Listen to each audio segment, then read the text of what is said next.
Assalamualaikum warahmatullahi wabarakatuh. Bismillahirrahmanirrahim. Alhamdulillahilladzi hadana lihada wa ma kunna linahtadiya laula an hadana Allah. May yahdihillahu fala mudhillalah wa may yudlilhu fala hadiyalah. Wassalatu wassalamu ala Rasulillah Sayyidina Maulana Muhammadin ibni Abdillah wa ala alihi wa sahbihi wa man walah. Amma ba'dah. Pemirsa hikmah Ramadan yang dimuliakan oleh Allah Subhanahu wa taala. Selamat berpuasa Ramadan yang kesekian harinya. Semoga tiada aktivitas ibadah dalam bulan yang mulia ini kecuali semuanya diterima oleh Allah Subhanahu wa taala yang berbuah pahala sekaligus juga berbuah dengan terampuninya segala dosa yang pernah kita perbuat. Pemirsa rahimakumullah, pada kesempatan yang baik ini, izinkan kami menyampaikan sesuatu yang barangkali jarang disentuh, yaitu tentang tafakkur. Tafakkur menjadi salah satu pilihan yang bisa diutamakan, yang bisa dipilih oleh kita umat Islam selama bulan Ramadan ini. Kita semua tahu bahwa ketika berpuasa, kadang-kadang kondisi badan menurun, sehingga terasa keinginannya itu agak nyantai karena kondisi badan melemah. Oleh karena itu ada ibadah pilihan yang sangat sederhana yang bisa kita pilih dan ternyata pahalanya luar biasa. Hal ini pun juga ada dasarnya di dalam Al-Quran, yaitu surat Ali Imran ayat 191 yang menyatakan bahwa salah satu tanda ulul albab. Ulul albab ini disebutkan di dalam surat Ali Imran ayat 190, kemudian dijelaskan apa atau siapa ulul albab itu di dalam Ali Imran ayat 191, yaitu ayat yang menyatakan alladzina yadhkurunallaha qiyaman wa qu'udan wa ala junubihim wa yatafakkaruna fi khalqis samawati wal ard rabbana ma khalaqta hadza batila subhanaka faqina adzabannar. Saya tidak menerjemahkan ayat ini, tetapi di dalam ayat ini ada yatafakkaruna fi khalqis samawati wal ard. Jadi salah satu tanda orang yang disebut dengan ulul albab adalah melakukan tafakkur terhadap ciptaan Allah, terhadap segala apa yang dicipta oleh Allah Subhanahu wa taala. Nah, untuk mengisi Ramadan ini kita bisa melakukan tafakkur tersebut. Terkait dengan tafakkur, ada hadis yang menyatakan tafakkaru fi alaillah wala tafakkaru fi dzatih. Berpikirlah terhadap nikmat-nikmat Allah, jangan berpikir terhadap zat Allah Subhanahu wa taala. Hadis lain menyatakan bahwa tafakkur sesaat, tafakkaru sa'atin khairun min ibadati sanatin. Tafakkur selama sesaat itu lebih baik daripada melakukan ibadah sunnah selama 1 tahun. Jadi ini merupakan sesuatu yang sangat indah, sesuatu yang sangat sederhana, sesuatu yang sangat memungkinkan untuk kita lakukan ketika kita berpuasa.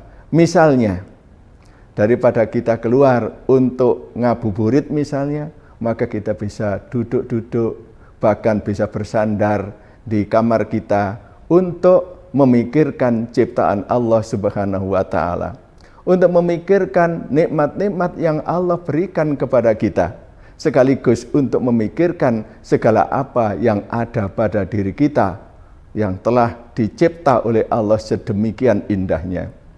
Para pemirsa rahimakumullah, tafakkur memang menjadi sesuatu yang sering sekali dilakukan oleh Rasulullah sallallahu alaihi wasallam. Suatu ketika Rasulullah sallallahu alaihi wasallam sudah masuk ke dalam kamar yang tentu saja ditempati oleh Aisyah. Aisyah menggambarkan bahwa tangan Rasulullah sudah bersentuhan dengan kulit Aisyah. Tetapi akhirnya Rasulullah sallallahu alaihi wasallam akhirnya keluar dari kamar lagi karena beliau ingin berwudu dan selanjutnya melakukan sholat. Nah, di dalam sholat itu ternyata Rasulullah sampai selanjutnya berdoa dan berlama-lama dalam doanya, bahkan beliau sampai menangis. Tentu menangisnya ini karena Rasulullah melakukan tafakkur, mengenang berbagai anugerah Allah Subhanahu wa Ta'ala. Bahkan dikatakan bahwa tafakkur Rasulullah itu sampai teramat lama. Ini juga bisa kita lakukan para pemirsa yang dirahmati oleh Allah Subhanahu wa Ta'ala, terutama selama bulan Ramadan ini. Di antara yang harus kita lakukan dalam tafakkur ini, yang pertama adalah kita mencoba mengeksplorasi segala apa yang ada pada diri kita, atau mungkin bahasa yang sering disebutkan adalah ayat-ayat kauniyah, utamanya yang ada pada diri kita sendiri. Kita sebagai manusia telah Allah ciptakan fi ahsani taqwim, dalam bentuk yang sebaik-baiknya. Ternyata makhluk yang terbaik menurut ayat tersebut adalah manusia, dan itu termasuk kita semua. Coba kita perhatikan, berbagai anggota badan kita semuanya dicipta oleh Allah dengan sedemikian fleksibel, sedemikian elastis, sehingga bisa digunakan untuk berbagai aktivitas. Hal yang semacam ini tampaknya tidak ada selain pada diri manusia, termasuk kita semua. Di samping itu, para hadirin, para pemirsa, ya, para pemirsa yang dirahmati oleh Allah, yang bisa kita lakukan di dalam tafakkur adalah sebagaimana tadi disebutkan, adalah tafakkur fi alaillah.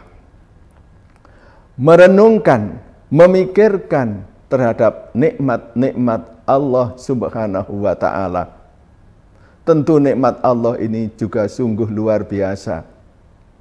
Sampai-sampai kita semua tidak akan mampu menghitung nikmat Allah karena banyaknya.